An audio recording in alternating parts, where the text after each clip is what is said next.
I make you nervous? A tragedy, I'm a beautiful disaster. A reckoning, you wonder how I got this way.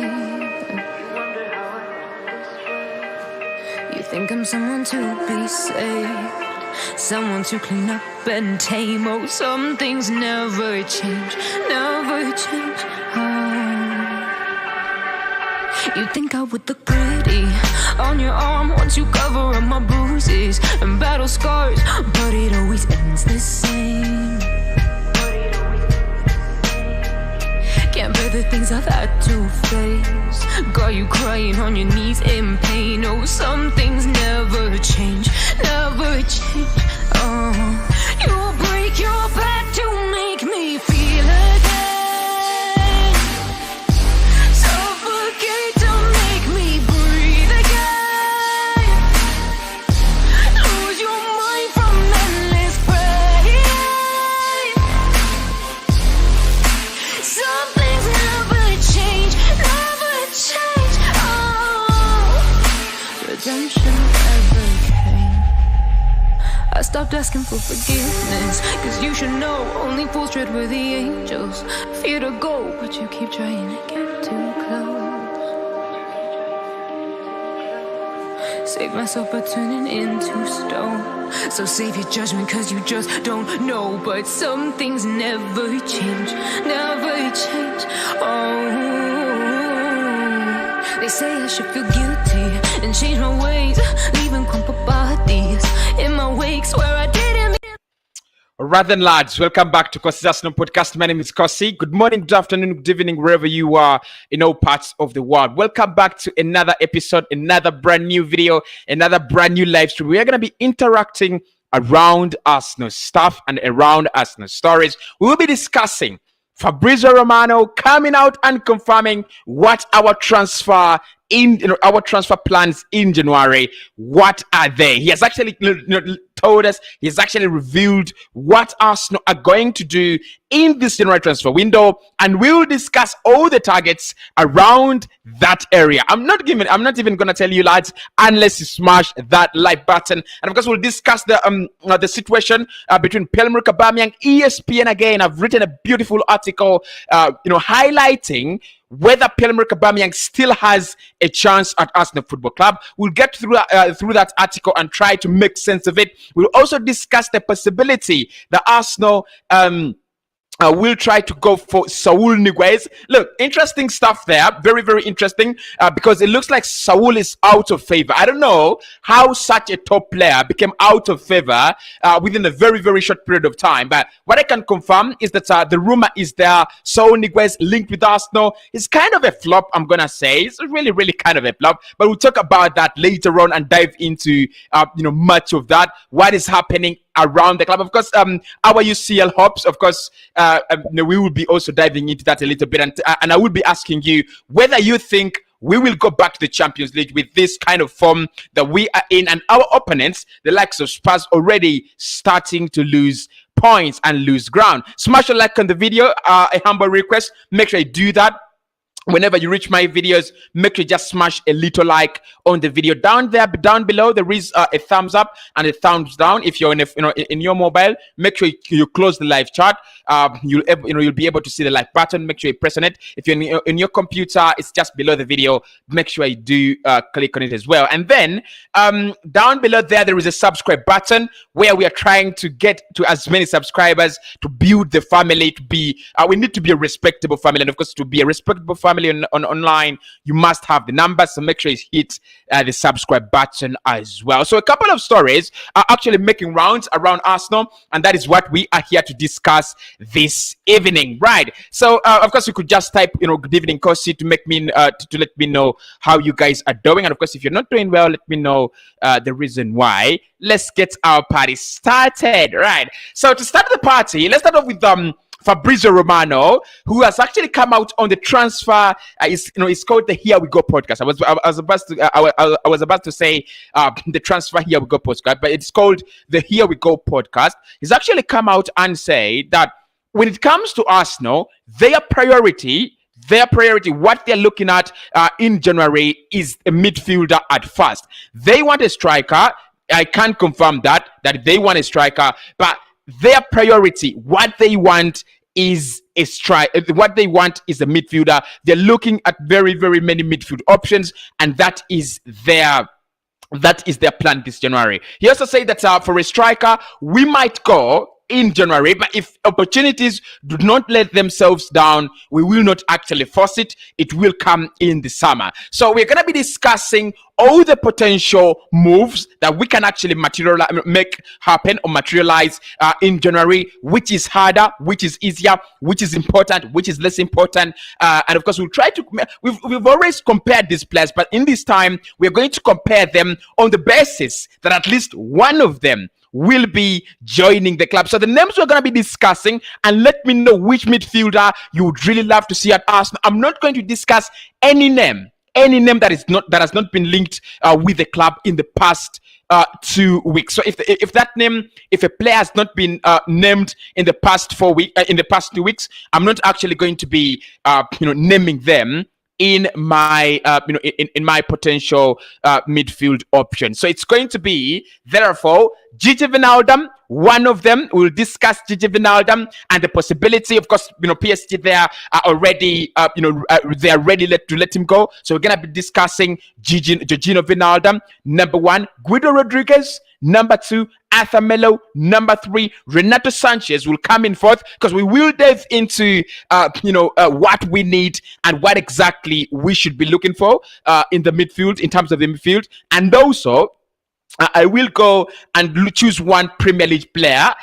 Obviously, we have not been linked with so many midfielders in the Premier League, but I'll choose one midfield player in the Premier League. And of course, let me know if you have one player in the midfield in the Premier League, which player would you take at Arsenal? So make sure you hit that button, and you're also getting involved in the chat as well. Let's start off with talks around Gini Wijnaldum. So with Fabrizio Romano now confirming that our priority is a midfielder, we will be going for a midfielder. And if you look at all the midfielders that we are linked with, we'll discuss the likes of Jack Wilshere as well.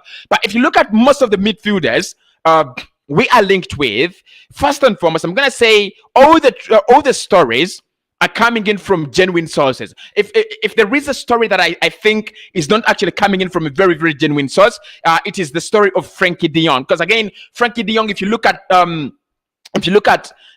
the circumstances, the conditions around that deal, it might be a very, very hard one for Arsenal to pursue, and therefore I think it's more of a smoke screen. I think for Frenkie de Jong, it's either going to be PSG, Manchester City, and a couple of clubs that in that stature. But let's start off with Gini Wijnaldum. So Wijnaldum, played in the Premier League, has a very, very, very big record there with Liverpool. Is a very good central midfielder. Of course, we've discussed him. We've discussed Gini Wijnaldum in depth on this channel. And of course, my stand on Gini Wijnaldum. I still feel like it's one of those central midfield options that would really make sense. Given the fact that we will be signing him on a short-term contract, it actually makes much more sense then. Because if it was going to be a long-term contract, then maybe Arsenal would be skeptical. We would be scared. Why are we going for a player like Gini Wijnaldum on a long-term contract? But Gini now being on a short-term contract, I feel like it makes more sense. It really makes a lot of sense. So Gini Wijnaldum comes in to cover for Thomas Partey, and of course to be with the side just to increase our squad depth for 2, 3, 4, 5 months until the end of the season, and then we can say goodbye. We are not going to sign you on a long-term contract. What that gives you and what that gives us, when we sign Gini, the time to plan and the time to pick out the right midfielder, because the midfield options that we are looking at, they're not as easy. The position we are looking at is not as easy. You're looking for someone talented. You're looking for a bowler. You're looking for a player who is going to be important in the midfield.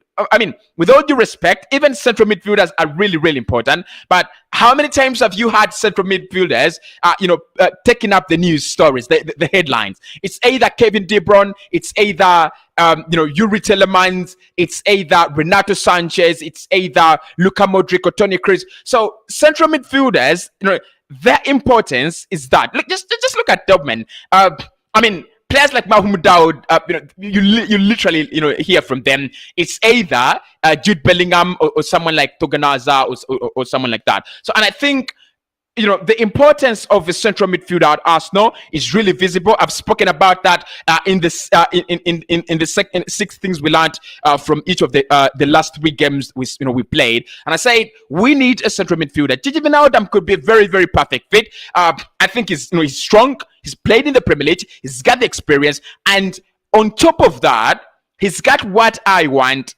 talent. Because that is what I'm looking at. I'm looking for exceptional talent. With Martin Odegaard already developing like that at that trade, you just need someone who can be a little bit similar. Because with players like Martin Odegaard, the same applies to players like Mesut Ozil. They do not play in isolation. I mean, it's always yes, they do very, very good things with or without a very, very good squad. But it's even better when they have good players around them. And they do not operate in isolation. Just look at the passes they make. You need to have players that anticipate the passes Odegaard is going to make. You also have to have players that do anticipate the runs of Martin Odegaard and the spaces he's gonna be occupying and at what time. And that's why I think players like Gini Wijnaldum would be a little bit perfect only on the short term. And I'll repeat that, only on a short term. His age bracket is actually wayward. I wouldn't take him on a long term, but short term, perfect. Absolutely perfect. And I think he's not injury prone. So if you brought him on Arsenal to cover for Partey, he can't do that.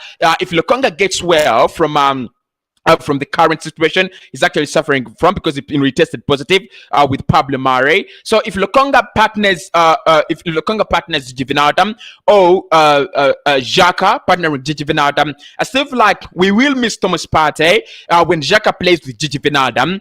But if Partey played with Gini Wijnaldum, we would not miss Granit Xhaka. Honestly, I'm not trying to pick out on Xhaka. He had a very, very good game, in the last game. So I'm not trying to pick out on Xhaka. But what I'm trying to say is Wijnaldum would be a very, very good option. And of course, Sky Sport did confirm that Arsenal are still looking at that very, very ambitious transfer if they can bring in Gini Wijnaldum. But what I'm going to say is, to bring in Gini, Arsenal need to have failed to do a sensible signing, a more sensible signing.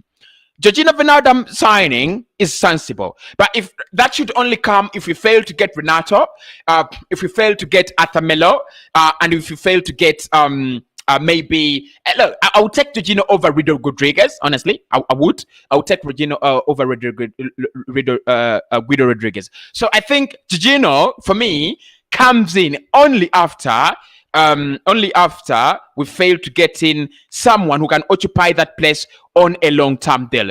If we fail to get in someone young, someone enthusiastic, someone who believes in a project, someone who's ready to join our club, if we fail to get in someone in January, then Gini Wijnaldum will be a very, very good fallback position. But I don't think it should be the priority. Now, number 2 is a new link, and that is Saul Niguez. I was about to say Saul Niguez, but I used to call him Saul. But Saul Niguez. Now, with Saul Niguez, it's interesting. It's absolutely very, very interesting. The situation in which the player finds himself in. And I'm going to ask you guys, how many people would you hear take Saul Niguez at Arsenal? How many of you would be comfortable with Arsenal signing in Saul Niguez? Let me know, in the comments below. So let's talk about it in a very frank manner, right? Let's talk about it in a very, very frank manner.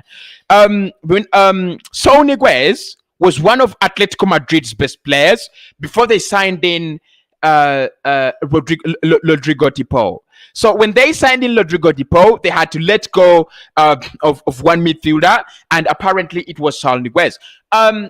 Prior to last campaign, prior to the last summer, a couple of clubs were interested. Many clubs were actually interested in Saul Niguez. He was selling like a hot cake. Juve can't deny the links. United can't deny the links. Chelsea where he ended up finally, can't deny the links. And Barcelona as well, they can't deny the links. So my question, and Liverpool really wanted him even in the last summer. So my question really is, how has Saul Niguez, Saul Niguez's card dropped to, it's not even exponentially, it's not even drastically. I do not know the right term to use when it comes to Saul Niguez, because for me, I believe, and we all know, that he is that top class player. He is a very, very good player. So the fact that he's dropped, through the ranks to an extent that is no longer considered, one of the best, best midfielders, best footballers, it's ridiculous. It's absolutely ridiculous. But in terms of Arsenal, go get Saul. Go get Saul Niguez. I'm absolutely, 100% in agreement if we go for Saul Niguez. He's got the talent. We know that. But I think he's also got that kind of mindset that many players lack in Arsenal, especially in the midfield. He's got, he would be a brand new signing that brings you brand new fruits and brand new ingredients. He's like that kind of curry powder that you do not have, and when you add it, the stew just changes its color, and from red to yellow or something like that. I think that is Saul Niguez. That is how I would say. We've seen him at Atletico Madrid. He played with Thomas Partey, and their pivot was 100% correct. He stayed at Atletico Madrid even when Thomas Partey went away, and I think he was absolutely good. The decision by Atletico Madrid to let him go just on loan is what I'm really afraid of, because he was definitely, there was a time when he was one of their best performers. How does he fit the profile of just go to Chelsea on a loan deal, just go to Chelsea? I thought actually they would, Atletico Madrid would put in a big fight. I thought they would put in a very, very big fight to try and keep him, or try to get some money out of him, decent money, because Liverpool were interested, United wanted him, and so did Chelsea. I thought it was an opportunity for them to get some good money. But he has not worked out of Chelsea. The transfer is a little frustration with the player, and that is, for me, as an opportunist, it is an absolute it's an absolute scenario where you just go for a player because you are you're coming to his rescue. Right now, what Saul Niguez needs is a team that's gonna guarantee him playing time, a team that's gonna guarantee him that feeling you're good enough, you're good, and you're special. I think at the moment Chelsea cannot do that. With due respect, I do respect Chelsea, and I think they do have a decent squad. So the reason why they're not playing Saul Niguez is absolutely understandable. It is understandable. They have a big squad in terms of the midfield. They have Rossi Barkley there. They have Jorginho there. They have N'Golo Conte there. They have Mateo Kovacic there. I'm considering if all of them are fit. They have Mason Mount there. They have Loftus there. They have around 6 midfielders, and those 6 can only occupy 3 places in a game: the pivot and the number 10. Right? And they also have, not forget, they have Kai Havertz, in there. And all players I'm talking about, they're top class. Actually, the only player I wouldn't take at Arsenal at the moment from Chelsea's midfield. I want to be honest. I would take Rossi Barkley. Would I take Loftus-Cheek? I think he's talented, really, really talented. Would I take Loftus-Cheek? I think he's really talented. I don't know whether I would take him, but let me know. Would you take Loftus-Cheek at Arsenal? But I would take him maybe. I don't know. I think it's better than Nails. It's better than El Neni. And maybe, I would take him just for maybe. I don't think it's better than Xhaka, though. I think Xhaka, beats him with experience and things like that, and his passing and his confidence. But I see a lot of potential in Loftus-Cheek as well, right? So, just to explain the fact that Saul Niguez didn't play Chelsea. Yes, he's had a very rough time adapting to football there and life there and in the Premier League. But for me, it doesn't justify any fact that he's not good enough. It doesn't justify it. I feel like if you give him the chances he wants, if you give him the chances he needs, he is a very, very, very special. Yes, advice, but I know he is a very, very special player. Very, very special player. Sony, definitely, I'll take him. I think he's 27 or 28. Of course, there is a question mark there on the project because now, as Arsenal, we have to think about, whenever we think about a player, we have to think about, does he fit in the project? Is he in the right price range and things like that? We've got to think about all those things day in, day out as we think about new signings. But then the other player is Renato Sanches. Renato would actually be a little bit better than Saul in terms of edge and profile. The only problem Renato has is he can't play games consistently. That is the only problem he has as a player. And of course, we are all going to agree. He can't play them consistently. Really talented, big talent, massive talent. We are all big fans of you, Renato. But the problem with Renato Sanches, it's not the medical, it's not the medical teams, because you can't tell me that that he has had a problem right from Benfica, injury prone. He has had a problem at Bayern, and then he has had a problem at Swansea, and he has had the same problem at Lille. Being injury prone, you can see he's really moving around, and the reason that's actually he's moving around and not settling in one team is not because look, if he was moving from Benfica to Bayern to Madrid, that would be, he's so good, so he's moving up the ranks.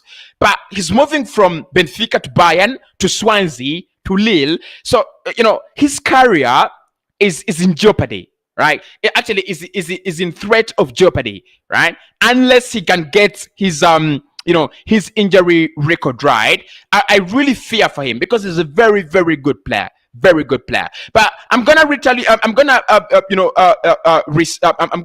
re-echo the words I said a little bit earlier. I think a week ago about Renato. Is Renato Sanches? If you brought him to the Premier League, yes, there is a high risk that he will even pick up more injuries than he's picking up at the moment at Lille Metropole in France, or even at Bayern in Germany. But we all know the quality he has as a player, and that's the only thing that bails him out, right? He's a quality player. He lies, he falls into the project Young Arsenal we are trying to create. If you got him in and maybe try to help him with his injury records, and unless it's not doable, but if it is doable, let's try to help him with his injury prone record. Maybe, right? I mean, maybe, just maybe, we can actually, get him. But for me, he's that kind of player. Again, we need, place him next to Thomas Partey. Just tell him to dribble more. Just tell him to, provide support to Martin Odegaard, and also tell him to provide support to the forward line. He's gonna do that. He's gonna create chances for you, lots and lots of them. He's gonna be an aid to Martin Odegaard, lots and lots of the time. And I think in terms of counter-attacking football, that is where we are a little bit lacking in terms of midfield. Because if you look at Martinelli and Saka, that is a perfect, counter-attacking duo. Perfect, I'm gonna say perfect, like the Liverpool attacking. I think while Liverpool are so deadly when it comes to attacking, they are players that can move the ball, and they also have players that can really move with the ball very, very fast. Because Thiago is not going to sprint like Salah, but Thiago is going to make that pass that splints. And the same goes to Mane. Mane has that ability to make those passes, but he's got the ability to grab that ball and move forward with it. I think Martinelli has that ability. I think Saka has that ability as well to run as fast as possible, in a counter attack. What we need though is a midfielder who can actually be better.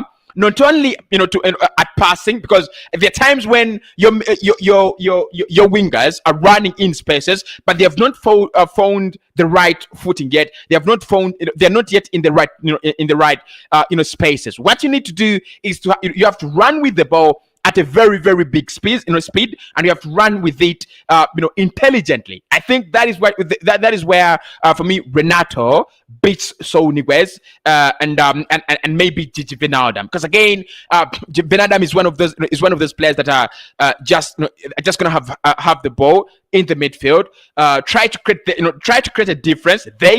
He does. He creates a difference, but when it comes to counter-attacking, yes, he might be the player that really loves the passing, but running with the ball, I think Renato, that is where he's graduated more. And of course, the all-round player for me, a player, of course, he has his own disadvantages. It would be Melo. Look, listen, guys. Melo is a young player, 25. And just like Renato Sanches, I think his career is not going in the right direction. Absolutely none. He's moved from Barcelona to Juve. That is not so much of a downgrade. That is not the worst move a player will ever cast. I don't think there is a player who will ever come out and say, I moved from Barcelona to Juve, and that is the worst move ever. I don't think it's the worst move ever. But the circumstances at which he moved from Barca to Juve are questionable. Not questionable because there is some kind of fraud or something, but he never really established himself as an important player at both clubs, by the way. He never established himself as an important player for Barcelona, and so did he never establish himself as an important player for Juve. And maybe that would be the question. That would be the only question that we put on the table. Why in the hell is Melo failing at 25? That for a midfielder, that is your peak, right? That's your peak. Look, listen, bro. You're not going to play football at 35. Yes, the likes of Pirlo have done it when they're aging and they're still musculars, but they built it right from the young age. Right? Look, I think with Melo, I'm really going to anticipate this. I'm really going to anticipate this because I don't know much about him as a player, especially when it comes to his psychology. But I think it's more like a Felipe Coutinho kind of player. Has lots of potential, but they play where they are appreciated and they play well where they are loved. He wants to feel important. And look, he's Brazilian. Of course, with Brazilian players, they are... Look, with all due respect to Brazilians, they're soft. They're soft-hearted. You've got to handle them well. So for me, look, listen. Let's talk about the technical part of Melo. We have a central midfielder at the moment who is Granit Xhaka, and we have a defensive midfielder who plays alongside Xhaka, and that is Thomas Partey. If you look at Partey, what he lacks is that he lacks that sharpness in the final third.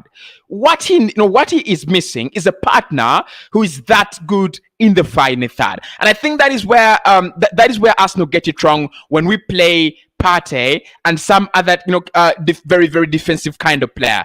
The good thing with our partnership, it gives you a lot of defensive assurance, especially when you play Xhaka and Partey or Lokong and Partey. It is a contribution.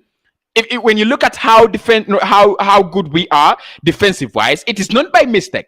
It is because we have these two sitting in front of our back line. But it's also coming at the expense, right? It's coming at the expense of our quality going forward. And we've already spoken about that. So that is what Melo gives you. When you bring him in, one, you're dealing with a character that has lots of potential to create chances from very, very deep. But we're also looking at a player who can, yes, create chances from deep, but also, for me, he can score the goals, and that is really important. We need midfield goals. If Odegaard can give us 7 or 8 in a season, or probably 10, Melo can give us 5. In a season, and 2 from Thomas Partey. That is around 17 goals from your midfield players. That is fine. Then you can get around 20 goals from your wingers, maybe Martinelli 10 and Saka 10 as well. And then your striker could give you around 15 goals. That is how you accumulate goals. That is how you take your chances. That is how you build a very, very good attacking force. Let's take the instance of Liverpool. And we will take an instance of Chelsea. I'm gonna explain to you. If you look at Liverpool, they have goals right from their midfield, from their wings, from their fullbacks, and from their false nine. When they play Jota, you don't think, because I think where Jota is slightly ahead of Firmino is that Jota does it well as a Rom Deuter. He's going to create for you spaces, and that's why Mane scores and Salah scores at the same rate when Jota plays. Even when Firmino plays, they score at the same rate. But what is important and what is really fascinating and interesting with Jota is that he gives them that room, he gives them that space, but he also scores very, very many goals. Right? So Liverpool at the moment have that front three that gives them the goals. Then they have a midfield that gives them some few goals at least. Thiago will give you one goal once in a while. Jordan Henderson will give you one goal or two once in a while. I don't see many goals in Fabinho. But when they had Gini Wijnaldum, Gigi could give you around 7 goals, 5 to 7 or 8 goals in a season. That is what we need from a player like Arthur Melo. Those 8 goals, those 5 goals, they are missing. We need them. Because Xhaka is too empty of goals. You can't have 2 players that are too empty of goals. At least you should have one that is empty, and then the other at least has the potential to score goals. At least on a basis that when he scores the second goal, we have not forgotten when he scored the first goal. And I think Arthur Melo can give us that. But let's talk about Chelsea as well. Look at Chelsea and the hunger drought they are in. They have scored many goals through their fullbacks. Their problem is that Jorginho, apart from the penalties, is literally a no-goal scoring midfielder. Literally, he doesn't score, right? His passing is elite. He's so good in terms of his technical ability is so good. But when it comes to scoring goals, he's not your man. He's not. He's like, count me out. I'm not part of that. N'Golo Conte, when he scores the first goal, you will try to find when he scored the next goal. Right, Kai Havertz has not yet started giving them those goals regularly at a very, very regular basis, and so is Mateo Kovacic. So they literally do not have those midfielders that give you the goals. It's a very, very different situation from Manchester City. If you look at City, literally every player, apart from Rodri, because Rodri doesn't score a lot. Honestly, he doesn't really score a lot. But apart from Rodri, Kevin De Bruyne scores lots of goals. Bernardo Silva does, and Ike Gundogan does as well. So for me, I need a player like Ike. I need a player that can give me 8 goals in 38 appearances. That is what I'm asking of Arthur Melo. We saw it when we had players like Samuel Nasri. Goals do not end coming in, right? And most of the time, Samuel Nasri was not on the score sheet, but it's that kind of player that just it's like having an office and you're in charge of goal scoring. That is their office, and for me right now, that office is only having Martin Odegaard. The deputies at the moment in that midfield are not really working well. So Odegaard should be looking at creating 3 big chances per 90 or 2 big chances per 90, and then Arthur Melo or another player you get in there should be focusing on creating at least 1 or 2 big chances as well, so that Martin Odegaard doesn't have that big burden. Even when he disappears in a game, Melo can step in and do that. So for me, Melo being Brazilian, he's very entertaining, and I think we lack that. Let's speak about it. We lack it. We lack entertaining. We pass well these days. We hold the ball very well, but I just miss the flair. I mean, it's ridiculous for me to come here and say, I don't know if it's ridiculous, but that is football. We come here, we share opinions, and we talk about it. I think I miss the flair. I do miss that flair of players who can give you, who can just give you something you didn't expect. Martinelli tries to do it, but I think Martinelli is gonna. I can't predict that Martinelli will become a striker one day. Because look, he's a Brazilian, but most of the things he does is he's precise, he's concise. He just gets the ball and he's looking for either the next player ahead of him or besides him, or he's finishing. He's literally not the kind of player that wastes a lot of time doing the flair. But I'm telling you, I need the flair for my own entertainment. I need to watch Arsenal, and there is that player. I think it's one thing I loved about. I think the only one thing I loved about Dani Ceballos. What I loved about Dani Ceballos was his stance. They could entertain me. As simple as that. They could entertain me. Right, so you just need that flair for that flair once in a while. I mean, it doesn't hurt to have players that can give you that kind of beautiful football, that flair, and I think Arthur Melo is one of them, absolutely one of them. So in pecking order, Arthur Melo for me is number one there. Right, his weakness is the defensive part of his game. So weak, very, very, very weak. I think. Who can we compare him to in terms of a very weak I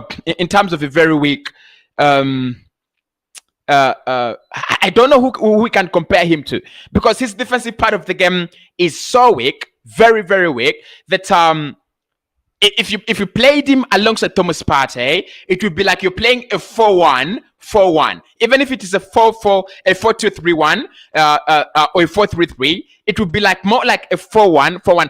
Partey would have then to take on all the responsibility of defending. And I think Partey is not that kind of player. Partey is more like a Fred kind of player. I mean, it's the disgrace for me to compare him to Fred, but I'm saying he's more like Fred.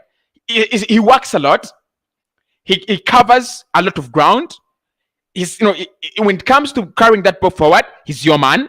And when it comes to defending, he's always present. I think it's that all-round player. So you can't just pin him down to defend the ball when Arthur Melo is not here, defend the ball. I think he's not really that kind of player. And then lastly, I will not talk about Denis Zakaria. I will not talk about Denis Zakaria for the reason that the rumors around Denis Zakaria have actually a little bit disappeared than they were 2 weeks or 3 weeks ago. But the last one I'll talk about is Guido Rodriguez, right? And then I will pick one player from the Premier League that I think we should be signing. And then I'm going to assess the options. Sorry, not the options, but how easy it is for Arsenal to go for these players. So let's start off with Guido. Guido is more like a Ruben Neves kind of player. Is more like a Granit Xhaka kind of player. They do not have any flair, and that is why I'm always against Guido Rodriguez. Oh, I just found it. Yeah, I found it. The reason that's why I love Renato and Arthur Melo more is because they've got the kind of flair. I mean, be entertaining for once. Be entertaining for us. Just be entertaining. Can't you? Is it too much for to ask from a midfielder? So when you think about Guido Rodriguez, less entertaining, perfect passing, very, very perfect passing. He's a very, very good player who can sit in the pivot. Actually, if you played him with Partey, with time, I feel like Guido Rodriguez would become the central midfield, the defensive midfielder, and Partey would be more like more of a central midfielder. Because again, if you look at his, if you ever look at his average position, Guido Rodriguez, he's not so adventurous. He's not that kind of player that's so adventurous. At Real Betis, I think there was a time when they had William Carvalho. Carvalho would be your Albert Lokonga, very, very defensive player. Then you have Guido Rodriguez, who should be your Granit Xhaka, or Xhaka, CM. And then they had Nabil Fekir a little bit ahead of him. Because if you look at Fekir, you literally, if I have Nabil Fekir, I literally do not need a CM. I mean, I'm kidding. But if I have Nabil Fekir, the amount of creativity that lad can produce is OTT. It's over the top. It's so good. So look, Guido Rodriguez, I wouldn't go for that signing, but I'm really, really scared because Arsenal and Mikel Arteta look at him as one of their priorities. So let's look. Let us first assemble them in pecking order. Number one, Arthur Melo, perfect for the role we are looking for. Number two, I would go for Renato Sanches, and the reason is because both of them, one is 25, the other is 24, so both of them fit into the project we want to establish at Arsenal. But then the other thing you want to look at when you think about Renato and Arthur Melo is their productivity in terms of creativity. They are a little bit there, and that's what we're looking at. So number 3, I would go with Gini Wijnaldum. I think Gini Wijnaldum, because it's a short-term loan deal, you can't actually place him over the rest of the players. But Gini Wijnaldum, again, I feel like the experience in the league qualifies him for number 3, and I think he can also be that. It's not so entertaining, but we could just see a little bit something different. Someone who's not so similar to Thomas Partey, someone who's not full of casual passing, but also has the ability to take some risks. And then the other player, number 4. We would go with Gini Rodriguez. Yeah, I think Gini Rodriguez. Oh no, I've not talked about Saul Niguez.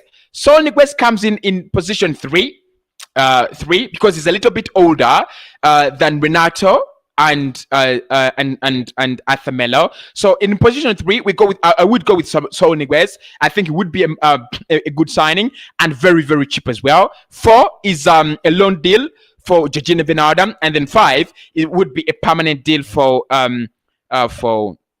Gini Rodriguez. So if I look at how hard it would be for Arsenal to sign these players, Arthur Melo, easy, absolutely easy. Juve want him out. They are selling him. They're actually, what is it called? They are throwing him out on the market to whoever is interested. They're saying, I think Juve now feel like it was a mistake to sign him, just like it was a mistake for Barcelona to sign Miralem Pjanic. I mean, it was a deal that I don't know how it happened, but it was ridiculous. It was absolutely ridiculous. So let's talk about Arthur Melo. It's a loan deal. The parent club is really open to selling, and the player is also open to moving, and it could be a loan deal initially. So that is a very, very easy one. Renato Sanches, Lille have already given clubs the green light to sign the player. They are not standing in his way, and the players already said, I feel it is right move for me. It's the right time for me to make progress and move on. So that is also a very, very easy deal to do. I think the only difference with that deal is that Renato will cost us around 30 million euros in January. Money we might not have readily there. Arthur costs us no penny. All we have to do is bring him in and pay his wages. I think that would be the beauty with Arthur Melo. Saul Niguez, again, I feel like that is a very good deal, because Atletico Madrid, they have just they gave themselves a kick in the stomach. They have let him go on loan to Chelsea, and the loan deal, if at all the loan deal bounces even before it expires, then they're in non-negotiating place to ask for lots of money. They're not in any place to ask for ridiculous amounts of money. So for me, Saul Niguez, we could get him at around 15 million. Imagine all that talent, lads. Imagine all that talent. A reunion between Niguez and Partey, but then the talent. For me, even the Saul Niguez name just looks good. I'm not even going to lie. But look, listen. I think, he's technically gifted. Really technically gifted, and that would be a signing that comes in. It's not bad to do cheap deals as long as they make sense, right? For me, it's not bad to do cheap deals. We signed in Partey at 27. He's now 28. We can sign in Saul Niguez at 27. He's gonna turn 28, and I feel like he gives us that kind of experience. But he also a player. You bring him, you bring in, and everything goes right, unless it goes wrong. But if we use him in the right way, I feel like he can't play with Thomas Partey. I really love Saul Niguez. Of course, we'll try to break down Saul Niguez later, today, in the evening. But then, so I think that would be an easy one. Atletico Madrid want to let him go. Chelsea, they want to let him go, and the player needs a place to settle. So that would be an easy deal to do. Gini Rodriguez may be the hard one. Because when you look at Gini Wijnaldum, that is an easy deal as well. Very, very easy. What is not available? Get the player.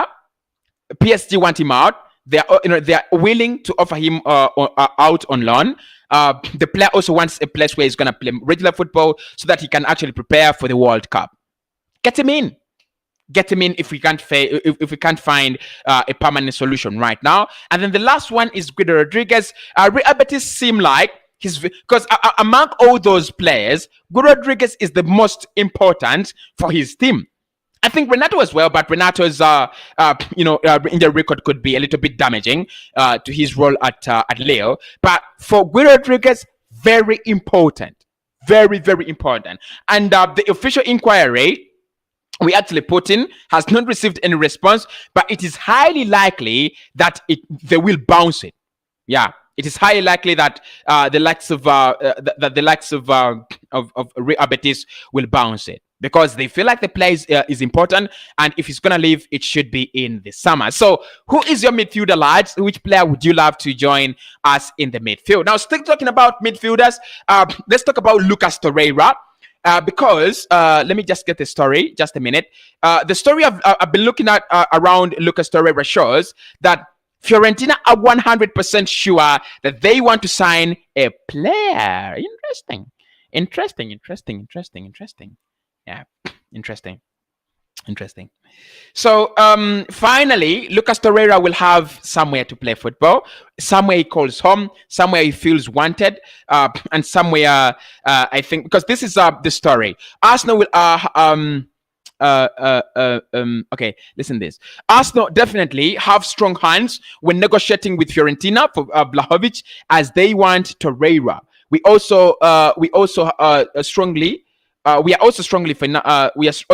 financially and should be able to afford Dusan Vlahovic. The trick is to convince the player. Arteta needs Vlahovic in and Torreira out. But that's not the story I'm looking at. I've been doing a couple of retweets, I think, and did I lose my story? I don't think I lost it. Let me just find it. Just a minute. Please make sure you hit the like button. Make sure you do hit the like button. Subscribe to the channel as well. We need to get to those to that target 100,000 next year. So make sure you smash the like button and make sure you subscribe as well. So it is Nicola Shura, my man, a journalist at the transfer market, and of course, he's a very, very, very big fan of transfers as well. So journalist Nicola Shura said Fiorentina are ready to use the option to buy and sign Lucas Torreira on a permanent deal from Arsenal. Ready, a contract is ready until 2026. They will offer him 3 million euros per year. Finally, my lad. Look, I mean, the reason as to why I really loved Lucas Torreira was the fact that he really works hard as a player. Very, very, very hard. I mean, if there are players that I know that really do work hard, Torreira is one of them. He really, really works hard. Really, really works hard. 70 people watching. We have 40 likes. That is so low. Let's get in at least 7 more likes to get that to 50 people. Smash that like button. 7 more likes. Lift it to 50. Make sure that is done. But Lucas Torreira will be playing football at Fiorentina, and they are ready to sign him on a permanent transfer. They will be offering him 3 million euros per year. Oh, that's interesting. 3 million euros per year. How much is that? I mean, if I convert it to dollars, that could be around $4.5 million or $5 million. I mean, per year, that's good money. That is really, really good money. So I think this is very, very good news, right? And we will talk about it in in the evening, because this is a perfect opportunity for us to get in Vlahovic. Just tell Fiorentina we could do a swap deal. Tell them that, right? We could do a swap deal. Tell them that, and then of course, we have our own struggles with convincing Vlahovic to sign with us. But in order to reduce the transfer price, we can just do a swap deal. A player. I mean, it's called a player plus cash deal. Many people say it's a player plus cash deal. So let me get my English right. So we could just do a player plus cash deal, and this one is over the line. But I'm really happy with Torreira. He's again one of those players that are good, but they're only good in environments where they are appreciated. That is Lucas Torreira. If he plays in an environment where you do not appreciate him, forget it. I saw Lucas Torreira playing under Unai Emery, and I was like, that is the man. Under Mikel Arteta, it's gone. At Atletico Madrid on loan last year, it's gone. At Fiorentina, that is the man. So I think when you believe in him, look, I mean, he suffered with language problems in the UK. I think that's one of the reasons. And then the culture he failed to adopt. He had a couple of cultural shock incidents, maybe. But I think with Torreira, we've got to be honest. I don't mean that. I really don't mean that he needs to be pampered. Like many people will tell me, Cossy, do you think we should be pampering players because they need to be pampered in order to play? No, that's what I'm trying to say. There are some players that play good football regardless of where they are. Like Ramsdale. Ramsdale was not appreciated by Arsenal fans, and the environment prior to his signing was toxic. But he's that kind of player who says, I do not care, I'm your goalkeeper, right? That's what he says. I do not care, I'm your goalkeeper. Like it or not, I'm your goalkeeper, so you're stuck with me. And of course, we shouted, Ramsdale is expensive, he's a relegated goalkeeper, blah, blah, blah. And I said, no, I'm going to prove to you that I'm worth more than many players at this side. So there are those players that will play regardless. They do not care what the emotions are. Their job is to play football and play well. But there are also those players that play because of the environment. Aubameyang is one of them. Sorry to put his name in that category, but it's true. Coutinho is another. Torreira is another. They're so fragile, right? They're so fragile that when the environment doesn't actually, lift their spirits high, you'll never get, anything from them.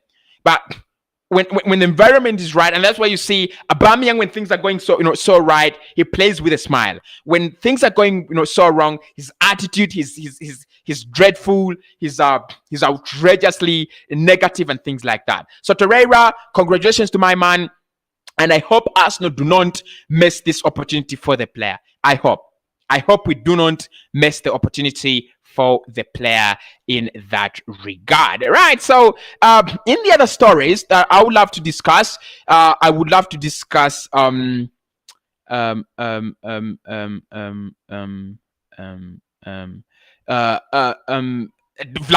That is the last story because it's on the thumbnail. So according to Sky Italia, this is what they put up. They've said Fiorentina is talking with Arsenal on Dusan Vlahovic, but the player at the moment still not yet convinced.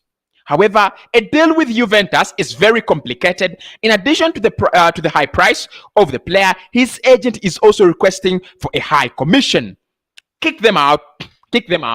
Okay. Look, listen.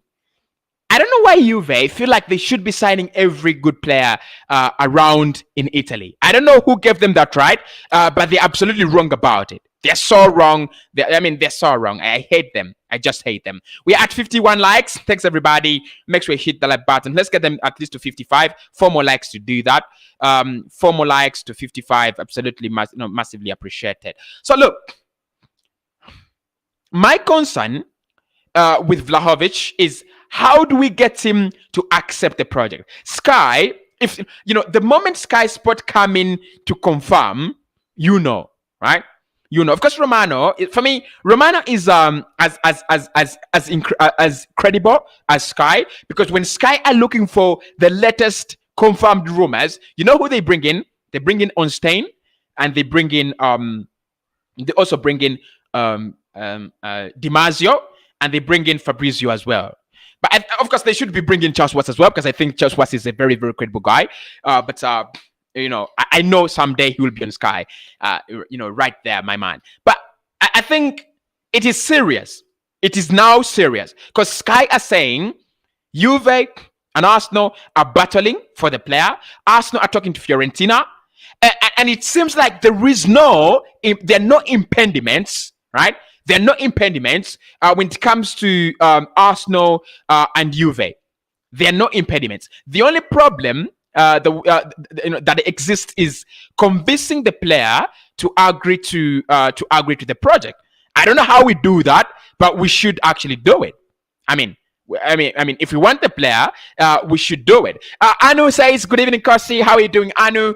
Please, Anu, remind these guys, they are spamming the video. Remind them to smash the like button, right? Remind them to smash the like button." So the leading story today, lads, in this video is that Fabrizio Romano has actually come out and leaked or revealed Arsenal's transfer priorities and Arsenal's transfer plan. And he has said this January, it is the midfield position. That is what they are looking at, and says, let's happen, with the striker. Let us see what is going to happen with Wilfried Aubameyang. But it's more likely that if an opportunity doesn't lay itself down as early as January, then it will be in the summer, right? Okay. I'm going to tell you one midfielder. I'm going to discuss that one midfielder that I think should be joining Arsenal from the Premier League. Do not forget. Okay, Anu says, thanks for the update and keep up the good work. Thank you so much, Anu. Charles says, watching. I like your shows, Cossy. Thank you so much, Charles Kavuma. Charles Kavuma, you're my tribe mate. Yeah, you are. So we have things in common. Lucky says, big up to you, Vincent. Big up to you, Cossy. Kings Fredo says, big up my man, Cossy. Big up to you, Kings Fredo. And Vincent says, Bissouma or Calvin Phillips are in the Prem. Okay, so you pushed it, right? You pushed it. And the players that I will consider from the Premier League, I want someone who's so good, right? Very, very good. Okay, someone very, very good. Have you thought about Pablo Fornals, lads? Have you thought about Pablo Fornals? I don't know if you have, but if you've not, think about Pablo Fornals. I think, honestly, I would take Pablo Fornals at Arsenal. He reminds me a little bit. I don't think he's at that level of Santi Cazorla, but I just feel like he's got that touch. He's got that love for the ball. There are some players who just love the ball. There's some players who just love what they do. And, for me, he entertains me. He really, really does entertain me. So I would think about Pablo Fornals. But look, Calvin Phillips, I think is too basic. It's so good, but it's too basic. It's very, very basic. His passing is so late. But apart from the passing, what else can he offer? Bissouma as well. In the final third, what can Bissouma provide, Vincent? I need someone who can provide something. I need someone who can provide something, in the final third. Big up to Chibi for tuning in. Big up to you, Chinedu, for tuning in as well. And say this is King Fredo, who says I think Arthur Melo will be better for us. And in the Premier League, I'll go for Rodriguez of Manchester City. They won't give you that one, really. They won't give you, that one. Big up to you, my man Tony, for always tuning in. Big up to you. Chinadu says, I will get Declan Rice or Kevin Phillips. Declan is a good midfielder, but with Thomas Partey in there, can Declan give you a few key passes per 90? It's a question that is yet to be answered. Make sure, guys, you hit the like button. Make sure you're strangling the like button on the stream.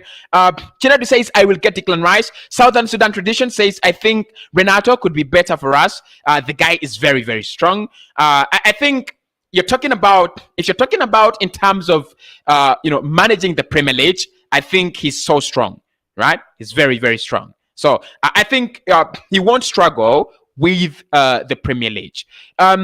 Adama Bernard says West Ham. I would go to West Ham and get Declan Rice. Michael says we definitely need Renato. Alex says Rodriguez will provide skill and hardworking tackling, which solves Arsenal's softness in the midfield. Cossy's #1 fan, Fig Prince, thank you so much. He says Renato for me, Cossy. I think Renato is only, his only problem is he's being injury prone. Apart from that, get him in.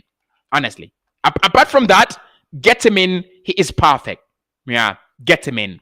Chris says, in case you want to join let me first get this. Cossy, I need wait. Okay.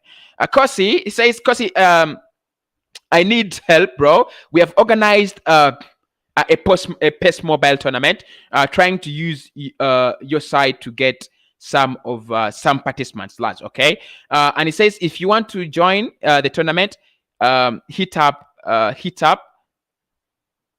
Okay. The link to join WhatsApp group, because fixtures are already underway. All right. Thank you so much, Chris. Where's the like? Where's just give what you're gonna do, Chris, is hit me on WhatsApp. Then you send me the link, and then I'll incorporate it during the videos, and then we will talk about the tournament.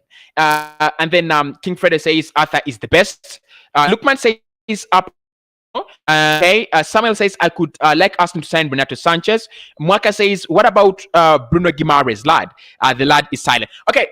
The reason that's why I did talk about Bruno Guimaraes is because I said I will only be talking about players that have been linked with the club in the past at least in the past fortnight, right? In the past 2 weeks. Bruno Guimaraes, for me, listen, if you ask me, Bruno is not perfect. Let me find a jargon that means perfect. Just need that jargon. Who knows better English than I? I mean, let's go with perfect, because I mean perfect is perfect as well. It was tailored to be perfect as a word. I think Bruno would be the perfect player, honestly. Bruno would be the perfect player. But a January transfer deal for Bruno Guimaraes, no, it's not happening. Yeah, it's not happening. But I would really, really love, Chris, I would really love Bruno Guimaraes. You know how much I love Bruno Guimaraes. Juventus snatch Locatelli from us. This is going to Chris. And then Robert says, one love. We love you so much, our brother. Thank you so much, Robert. And of course, big up to you, everybody, because I really, really love you as well. Big up to Cossy, for the good work. Thank you so much, Kaku. And then Osita says, can we buy Isaac from Sociedad in January? That guy is good. Again, at Sociedad, he's having a very, very slow season at the moment. He's having a very, very slow season. But I doubt they will give us Bruno. I doubt they'll give us Alexander Isak in January. I doubt it will be in January. But he's good. It's good. There's no question about that, right? When we dive, I think I will have big discussions about our striker positions after January. I want to focus on the midfield. Of course, I'll be feeding you with a lot of information that is coming in around the strikers, but it's the midfield that we are focusing on, according to Fabrizio Romano. So let's light up midfield options, right? So and Cossy's number one fan says, thanks, Cossy, for the updates. Thank you so much, Frank. Fick, please make sure these guys are, tell them to smash the like button. Don't, forget to tell them that. Osita says Kulusevski is coming this January. And then, Fick says, I'm also praying Kulusevski, to join us. Look, just to speak about Kulusevski, because it's a Monday and, there is nothing at the moment that has been,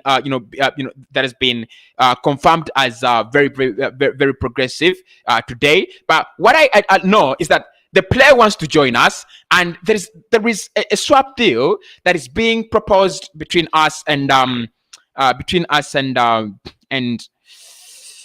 Juve.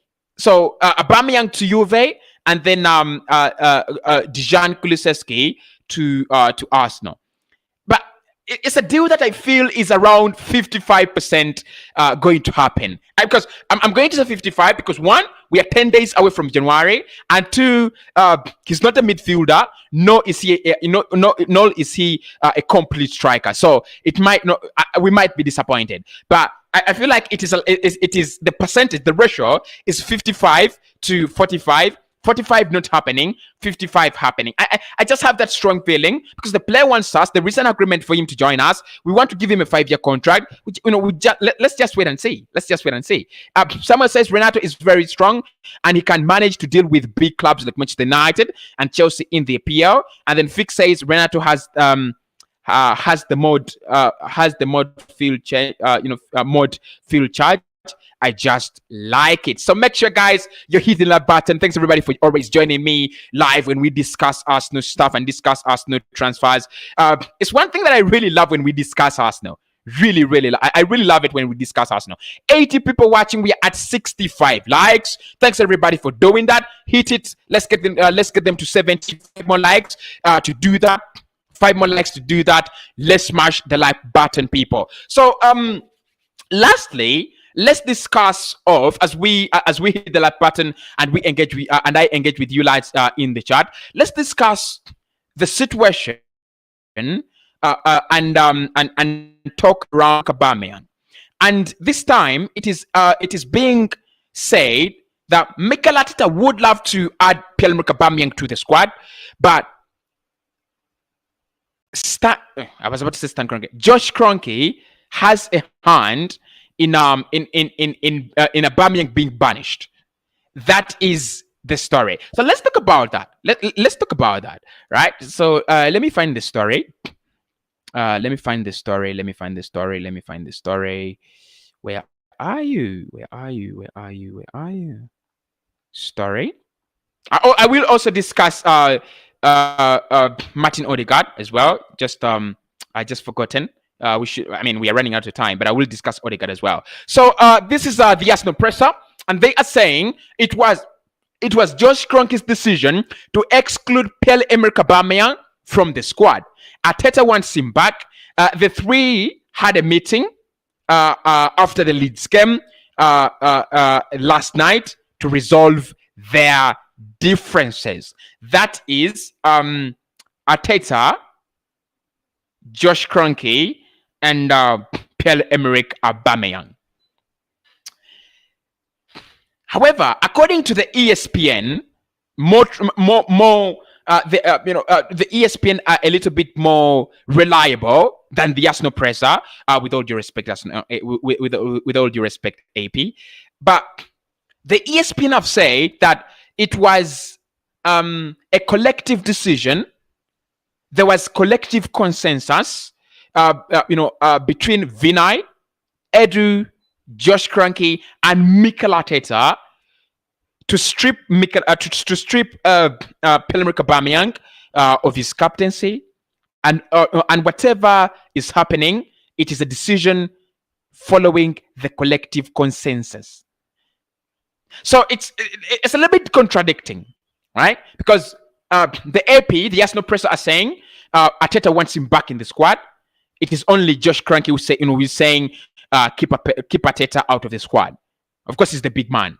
The ESPN are saying all the above, Josh Kroenke, Edu, Arteta, and Vinay, do have a hand in what is happening with Pierre-Emerick Aubameyang at the moment. You know, what I'm going to say is that the truth of this story will never be revealed until Pierre-Emerick Aubameyang leaves. I mean, it's the same like with it's the same situation with what happened with Mesut Ozil. Because if you remember what happened with Mesut Ozil, we never knew what was going to happen, and we never knew what happened until it happened. You know, I'm very, very convinced. I'm still very convinced that what happened with Mesut Ozil will actually, it will come to light. Whatever is happening will come to light when Aubameyang leaves the club. Marcus says, where is Podolski? By the way, the last time I heard about Lucas Podolski, he had gone to Turkey. That's the last time I heard about Lucas Podolski. But I mean, with this, with the development of the electronic press, it's easy to find. Lucas Podolski is a Poland-born German professional footballer who plays as a forward for a club called Goni Zabrze. Okay. And the country is called Ekstraklasa. It's called the country is called Ekstraklasa. Is their country called is their country like that? Seriously. Okay. So Podolski, if you're asking where he is playing for his current club is called and it's called Gonik Zabze, right? Gonik Zabze. He's currently is 36 years of age. He should. I know. By the way, I thought by the time he would be at. I thought by the time he would be at Cologne. Right. I thought by this time it would be at Cologne. I thought, and I still think he will retire at FC Cologne. Right. I still think he will retire at FC Cologne. Yeah, only one like away from 70. One like away from 70. Please, one kind person to do that. Freak Princess, I really don't need Aubameyang back in the lineup. Let the kids grow into the league. Osita says let Aubameyang go. He has tried for us, but we are supposed to get money out from Aubameyang. Okay, and Fix says Aubameyang's absence has given them time they needed, especially Gabriel Magalhaes. So guys, that is it. We've been sponsored by Melbet. Make sure you do check out Melbet down there in the comment section. Melbet brings you all your latest in terms of gaming, in terms of betting. So make sure you do bet with them. Until next time, I'm going to say, come on, you guys.